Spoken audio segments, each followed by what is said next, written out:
Lockup की एक और सनसनीखेज खबर। क्या है वो भैया? ये सारी खबरें आकांक्षा चमोला के बारे में क्यों लीक हो रही हैं? पहली लीक हुई उनके सो कॉल्ड डिवोर्स के बारे में, जिसके बारे में हमने पहले प्रेडिक्ट किया था कि ऐसा तो कुछ होना ही है फ्यूचर में। और देखिए, तानिया मित्तल ने को जिन जिन ने प्रताड़ित किया, प्रणीत मोरे ने और ये हमारे गौरव ने, दोनों के ऊपर ही गाज गिर गई खुद के ऊपर। और तानिया मित्तल तो हमारी शाइन कर ही रही हैं। तानिया फैन सब हैप्पी हो ना। अब ये क्या सुनने में आया आकांक्षा चमोला के बारे में श्रेया बोल रही हैं कि वो बायसेक्सुअल है। अब उन्होंने आकांक्षा बोला, अब ये आकांक्षा चमोला के बारे में बोला या आकांक्षा चौधरी? सोचने की बात है, पर मेरे को तो लगता है आकांक्षा चमोला के बारे में बोला, क्योंकि उन्होंने बोला कि उनकी सेकंड सीक्रेट रिवील हो गई है, तो उनकी 2 हेल्पलाइन गई। और आकांक्षा चौधरी की भी एक सीक्रेट रिवील हो गई थी कि उन्होंने आई लव यू नहीं कह पाई थी, सो कॉल्ड पता नहीं कौन सी थी। अब भैया, आकांक्षा चमोला या आकांक्षा चौधरी कौन है इनके बारे में? तो आज एक और टर्म सुनने को मिला, वो था होमोफोबिक। होमोफोबिक जो डरता है, जो कि गे लोगों से, तो ये हर्षद डरता है। तो हर्षद को कहेंगे कि तुम क्यों डरते हो, तुम्हें ऐसा लगता है सूफी तुम पे अटैक मारेगा या कोई करेगा? वो कहता है मैं नहीं डरता हूँ, क्योंकि मैं जब इस इंडस्ट्री में आया था तो मैं नया ही था। तो क्या पॉइंट कर रहा है हर्षद? सोच लीजिए आप लोग भी। हर्षद तो भाई बड़ा अच्छा खेल रहा है, और पर डर कितना रहा है, और रोनतुड़ू भी कितना है। डर भी जाता है, रो भी जाता है, और सेफ खेलना चाहता है।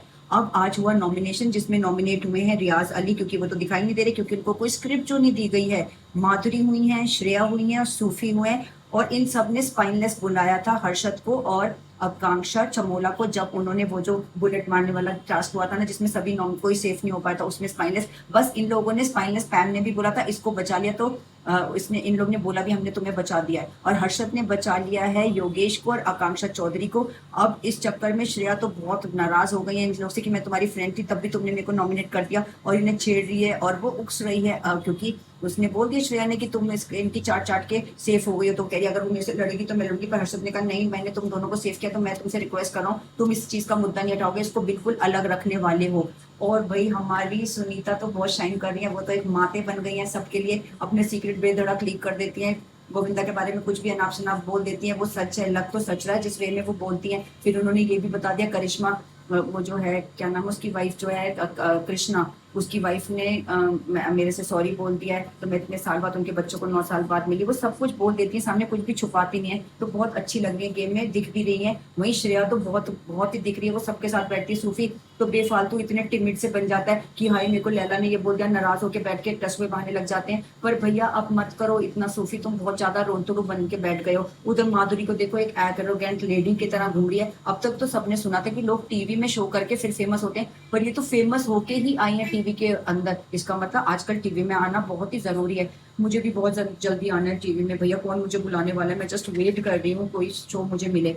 अब सूफी को योगेश बहुत अच्छी सलाह देते हैं कि तुम अपना स्ट्रांग बनने के लिए तुम कोई स्पोर्ट्स खेलो जिससे तुम स्ट्रांग बन पाओ। सूफी को ये बहुत पसंद आई उनकी सलाह, मैंने कहा ठीक है मैं ये जरूर करूंगा। अब जब हर्षद और शिवांगी जोशी घर में एंटर हुए थे, तो सबको लगा था इन दोनों के बीच में कुछ है, पर हर्षद ने कहा कितने साल पहले उनका 16 ईयर से वो सिंगल है, क्योंकि उनका जिसके साथ रिलेशनशिप था उन्होंने उनको डिच किया और उनके बेस्ट फ्रेंड के साथ ही वो इन्वॉल्व हो गई थी। अब शिवांगी जोशी, इनके बारे में हम सब सोच रहे थे शायद ये एंगल है कोई इनके बीच में, बट वो भी खत्म हो गया, क्योंकि शिवांगी जोशी ने बताया कि वो इंगेज्ड है, और इसके पहले वो कुशाल टंडन के साथ रिलेशनशिप में थी, 2 साल पहले उनका टूट गया। अब उन्होंने बोला इंगेज्ड है और वो मैरिज करना चाहती है, किसी ने बोला इंगेज टू वर्क है। तो अब देखने को मिलेगा क्या क्या होता है। और श्रेया तो बहुत नाराज है कि हर्षद ने और आकांक्षा ने सेव करा आकांक्षा और योगेश को, और उनको सेव नहीं किया। वही बनता भी है उसका नाराज होना, क्योंकि बंदी बड़ी लाइमलाइट में। अब राम कपूर के बारे में करें, बहुत अच्छा परफॉर्मेंस है, बहुत काम है, बट असर्टिव है वो, पता नहीं क्या क्या कुछ बोल रहे हैं कि इनफिडेलिटी के बारे में भी बोले, जो मुझे इतना पसंद नहीं आया। उन्होंने कहा अगर कोई गलती कर लेता है और आप प्यार करते हो अपने पार्टनर को, तो उसको माफ कर देना चाहिए, क्योंकि वो गलती नहीं है। आकांक्षा चमोला ने तो पूरा इनैक्ट करके बताया वो गलती कैसे हो सकती है। तो भाई मुझे भी समझ नहीं आया। अब धीरे धूपर भी बड़े स्लो एंड सेफ चल रहे हैं, उनको एक स्क्रिप्ट चाहिए क्योंकि वो दिखाई नहीं दे रहे। और योगेश रावत तो बहुत ही ज्यादा दिखाई दे रहे हैं हर जगह। और आकांक्षा चमोला भी अच्छा प्ले कर रही है। लैला जो है, लैला की राम कपूर ने ले ली भाई किस, क्या धमाकेदार किस ली थी। वो बंदा तो शर्म के मारे पानी पानी हो गया। अब जब पूछा गया किसके अगेंस्ट एफआईआर हुई है, तो राम कपूर प्राउडली कहते हैं मेरे अगेंस्ट तो अमेरिका में भी हो गई थी, अमेरिका की जेल भी मैंने देखी, ऐसा कुछ बोला। तो फराह खान ने कहा ये खुश होने की बात नहीं है, बाकी मैं भी ये समझ रही थी जेल जाना या एफआईआर में खुशी की बात कहें, पर इसको कवर करते हुए फराह खान ने कहा वो एक्टर ही क्या जिसके खिलाफ कोई एफआईआर ना हो। अब आकांक्षा, वो होमोफोबिक के बारे में जब हुआ, हर्षद को डर लगता है गे लोगों से, क्योंकि उनको लगता है कि कहीं वो अटैक ना करे। तो ये होमोफोबिक वर्ड बहुत ज्यादा यूज हुआ। सूफी ने तो कह दिया भैया मैं तो, कोई भी मेरे सामने आएगा मैरिज के लिए बोलेगा मैं तो शादी करने के लिए तैयार हूँ। और आकांक्षा के योगेश के जब उनके रिश्ते के बारे में पूछा गया तुम्हारा लव एंगल है, उन्होंने साफ बोल दिया एक रिश्ता होता है फ्रेंड्स का, तो हम फ्रेंड्स भी हैं। अब श्रेष्ठा तो बिल्कुल दिखाई नहीं दे रही, दिखने के लिए वो बीच बीच में योगेश को कॉल आउट कर लेती हैं। तो भैया अब तक का तो ये लॉकअप बहुत मजेदार चल रहा है, देखते रहिए, बने रहिए मेरे साथ। मैं हूँ आपकी होस्ट ऋतु सूरी सवरवाल।